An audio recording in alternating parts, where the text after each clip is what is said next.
Hi, everyone. I'm so excited today because I have one of my really great friends and my SEC attorney here, Bethany LaFlam. Thank you so much for having me. I'm so excited to be here. Yeah, and it's just so cool because, you know, it can feel like this very big, daunting thing as a real estate investor as you start to get into this territory of wanting to do syndications or partnerships, raising capital, all of that. And it's so overwhelming to the point where a lot of people probably don't do it. So we just want to cover a few basics with you today, and then we'll get into some details. But I just wanted to ask Bethany, like, when an investor is starting to think about it, or even speak to those who just say, that's not for me, I don't want to do it. Is that something that they should be thinking about? Or, you know, what do you think there? Well, so if you want to scale your business and you have exhausted your either credit limits or your cash reserves or whatever, the best way to do that is going to be to leverage other people's money. If you don't want to do that, though, there still are options. You could partner with people who are comfortable with that and then do the thing you're great at, right? And then partner with people who have more operational experience, for example, or who have a track record, you know, who already have investors that trust them, and you can kind of learn on the job.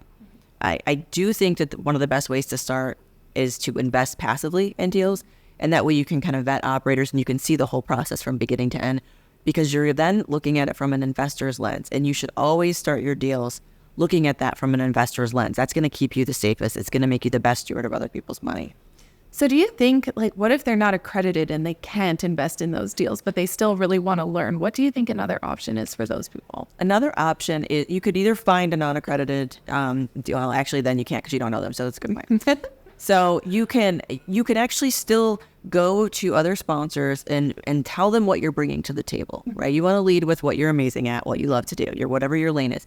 You go to an operator who's experienced and you say, I am an awesome asset manager, whatever. I would like to help you on your deal.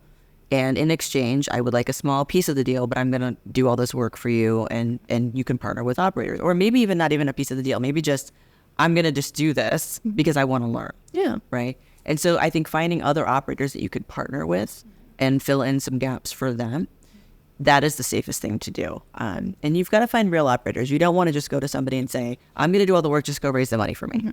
That's not a safe way to do it. You want to find a real operator who knows what they're doing. Well, and that is the thing, because when you don't know who you're learning from. Right. So that's where it can be a little tricky too, because I remember Tarek saying that on stage where he was from. He thought the most wealthy, educated people who knew exactly what they're doing, you know, had their Mercedes and still, you know, rented. And, you don't even know who you're actually getting advice from. So sometimes I think that's where it can be a little tricky too. So do you think, like, going to multiple different operators and kind of just getting in there, seeing what they're up to, to me, that was the best way I learned, because I'm just extremely thankful for my circle of people with Brandon Turner. That's who I met AJ Osborne from, and all of these incredible operators and people. So I was just really lucky to get in that circle. But everyone watching this, I suppose, you know, they are anyway. But I mean, that's where you want to be careful, I think. You do, and you always want to do your diligence. But I will tell you what I always say to people is there is this magic of leveraging other people's everything. So not just money, everything. Stick with what you're good at. Stay in your lane and find people that are good. Now, to do that, though, you've got to do some diligence, right? So going to events like you did, right, and meeting all the different operators and getting to know them and getting to trust them. I mean, you did all that before you got into deals with them, right? And so that's really the most responsible and beneficial thing to do, is do your diligence, get to know the people, and then try them out. Yeah. Right. I think that's, you did it just right. Well, I'm so glad to know them. And then through knowing those great operators, that's how I met you. So it was through Brandon Turner, I think it was. Yeah. And then originally, and now we want to be working with the best. That's how you build a really great company, because you have the best people on your team, especially when it comes to the legal side of things. And that was something that did kind of intimidate me, because I just want to be making sure everything's done right. And of course, because sometimes you do things and you don't know it's wrong. So then that's where it's kind of like you want to have someone who has your back with those things. Well, that's why I love this network so much, is that we all want to educate everybody in the community, because we all do better if everybody in the community is educated and knows what's going on, right? And that's why I do so much free education. People are always asking me, like, why are you giving all that information away for free? Because it's beneficial to all of us if everybody knows what the heck they're doing. Yeah. I don't think that if I educate somebody on all the risks associated with raising money, they're going to go write their own PPM. Yeah. Right. So I think that it's better, and everybody's going to be more responsible. And then our industry does better because everybody in it is doing well. I think that's a mindset thing as well, is that there's a room for everybody at the top. Yeah, absolutely. So if an investor is just starting and they're going to do 506B, where you can raise from close friends and family, where would they kind of start with that? The first thing they would do, well, we offer a coaching call with our law firm. So we actually will dig into what are your goals, right? What is it that you want to accomplish here, and make sure that that is the right thing for them. Because one of the questions you have to ask yourself is, do I have enough close family and friends to finish the raise? Yeah. Or do my partners have enough? And then you want to make sure that your partners are on the same page with what the goals are.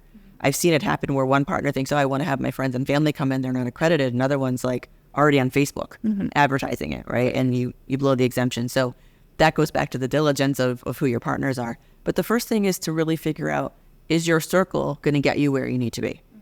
And then from there, we can figure out how to structure you. I mean, I can figure out a way to structure your deal to make sure that it's going to work for whatever your goals are, but I've got to know what that is first. Yeah, and I think everyone listening, definitely take Bethany up on that, because that's an incredible offer, because it is so specific, and we're covering a lot, very high level things here, but we just want to make sure that individually you know exactly what you should be doing and the direction.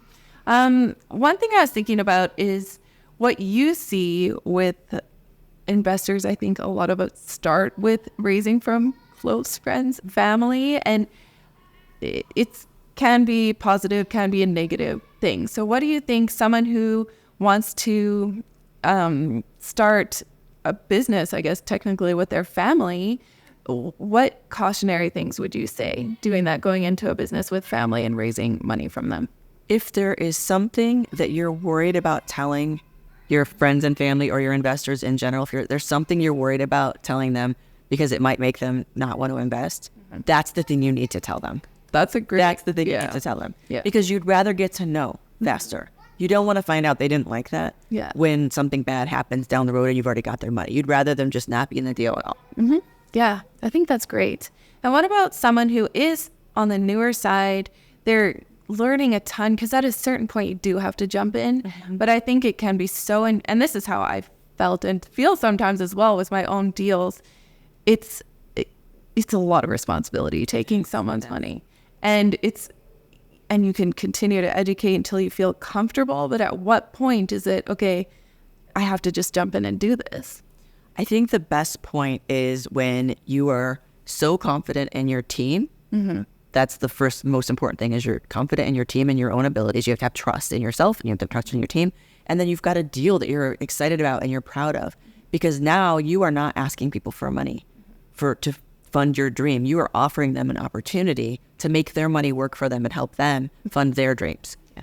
And if you are there and you're so confident in your model that it's an opportunity versus an ask, that's when you're ready. Yeah. Oh, I love that. Bethany, this is so awesome. I really appreciate this video, and we'll see you guys on the next one.